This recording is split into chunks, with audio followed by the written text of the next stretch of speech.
Hello everyone, today I'll be recording my pulls for this new banner, the Raiders of Lost Isle 2 banner. Now today I'll be recording in a slightly different format with me actually speaking, but because I'm using a particular setup that's not recording the screen directly but screencasting it to the desktop, there might be some latency issues, unfortunately.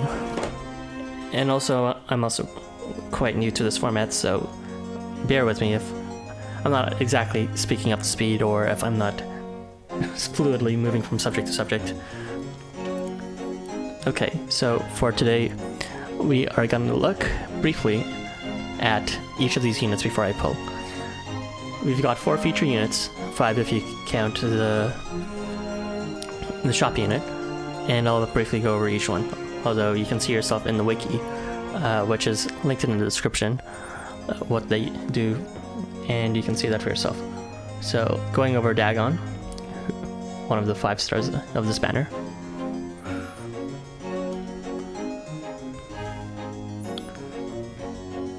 You can see in his kit that his sort of gameplay feature is being able to pull units in not only every time a turn begins, but also whenever he moves. So he excels at unlocking the utility of slash units, blow units, and the like. He's also got some other neat things in its kit, but in my opinion, the most interesting thing about his kit is really his first skill, which is both in his 3-star and his 5-star, bringing units inwards. His other stuff is also neat, but you know, they seem like more of the same, except for his last skill, which seems to be particularly unique. We can see that it applies Curse and Stigma, not only to the enemies that are hit, but the enemies relative to those enemies that are hit. This is a feature that is actually implemented in another character, which we'll be looking at, but this sort of paradigm of inflicting a debuff on enemies that aren't necessarily the attacking ones, but the ones that are adjacent to the attacking ones. This paradigm is all brand new and has never been done before in this game, to my knowledge. Looking at the next kit, we have someone who's not on a banner but will be obtainable tomorrow. We have Astaroth. Astaroth's specialty is to inflict poison and make poison useful again for once. And between his 4-star and 3-star, they function similarly but very differently. They alternate between magic and none range. However, depending on which rarity you use, their default state will be magic for the 3-star, and it would be none range for the 4-star. And when they activate their charge skill, that's when they switch weapons for 3 turns. Their function is also similar but different as a result. They both apply attack up and defense up, a couple of the best buffs in the game due to their longevity and their rarity upon missing. So missing is kind of hard as magic, but it's still possible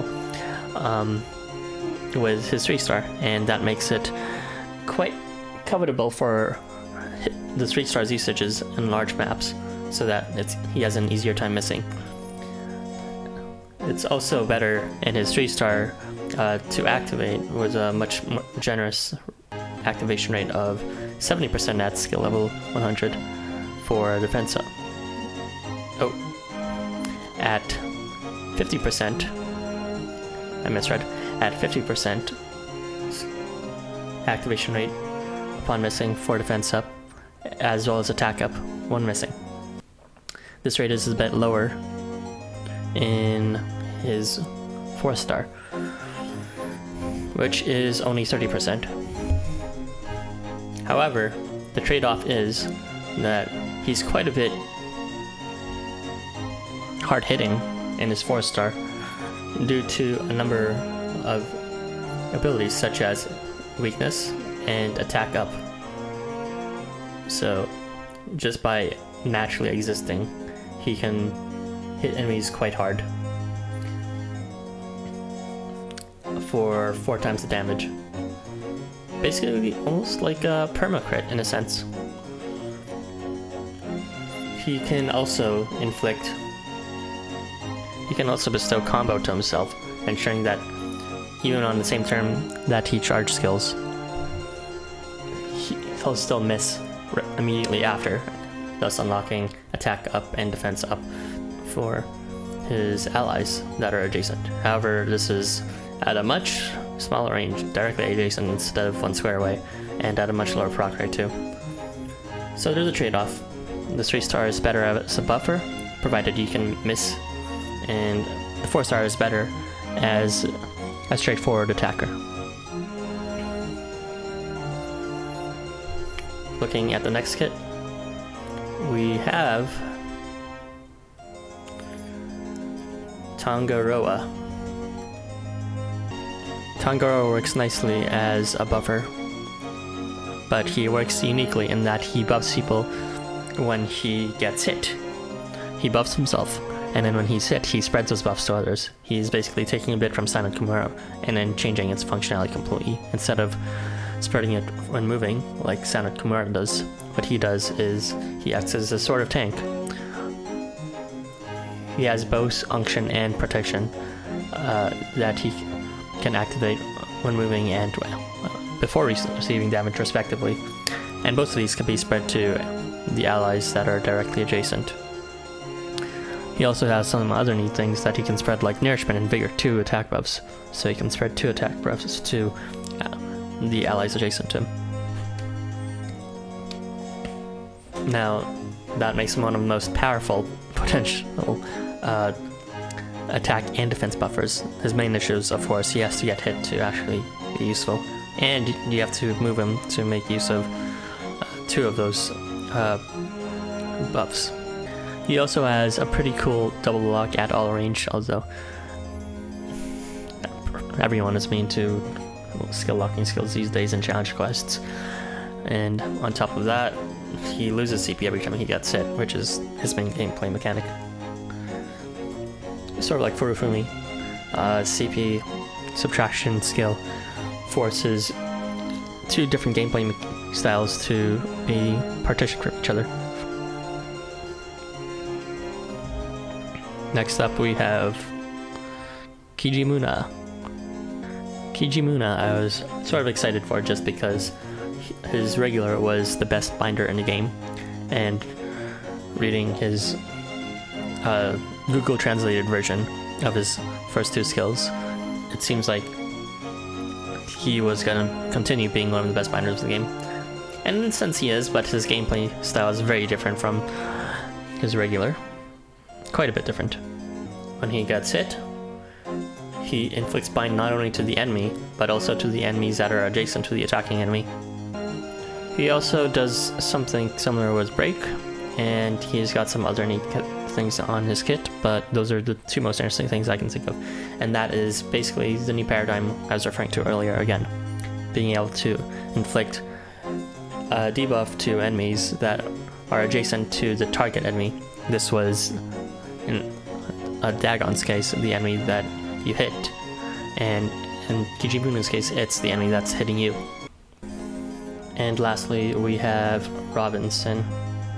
Robinson's kit is a very strong kit in terms of damage. He has critical and concentration and combo, and they all stack up to do some massive damage. But most interesting, in my opinion, is his HP depletion skill. For 5,000 HP subtracted per enemy hit at skill level 100.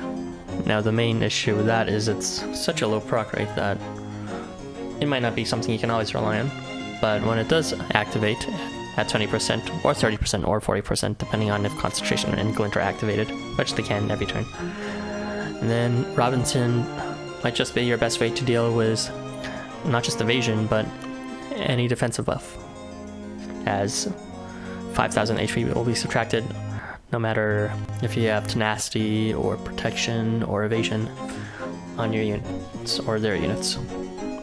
Okay. I was hoping this format would be a bit cooler in my head, but it is my first time, so whatever. Let's just make it as casual as possible. Let's hope for Dagon 3, to be honest. That's who I'm hoping for. I kind of wanted Kijimuna before, but now I'm just like, I'm okay if I don't get him. I just need Triton number 2, Dagon. Okay, let's go.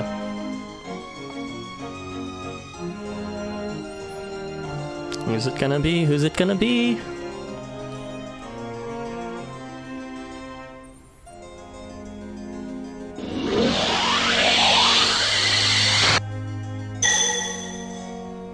Hati.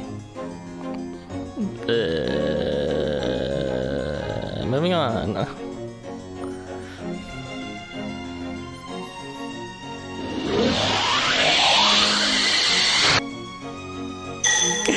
Oh my god, I really got him! Okay, I guess that's the end. Okay. Well, that's the stream. It's not a stream, but whatever.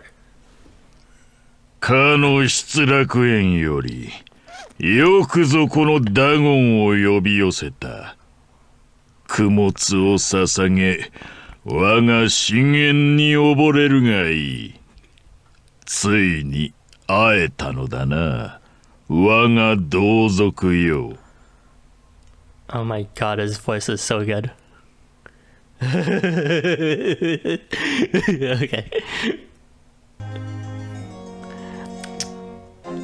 I want to pull more because it's my first pulling video, but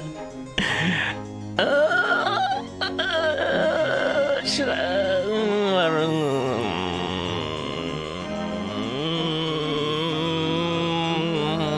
Am I saving for anyone in the future? Yeah, let's just do stream more. Whatever.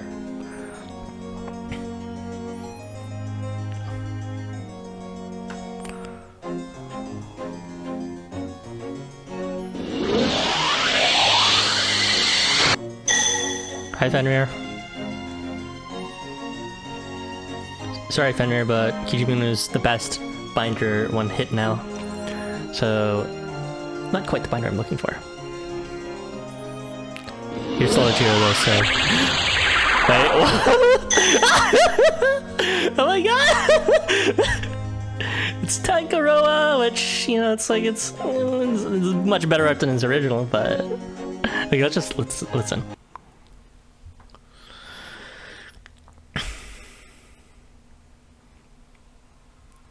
お前がここに来ることを他ならぬ俺が待っていた。この渇きをその身が受け止めてくれるなら、我らがちぎりは今この島でこそなされよう。 Yeah, he still sounds boring, but hey, look at those snakes, they're pretty cute. And hey, I have a rate booster, a 5-star rate booster. When was the last time I had one of those? It's been a while. Okay, one more.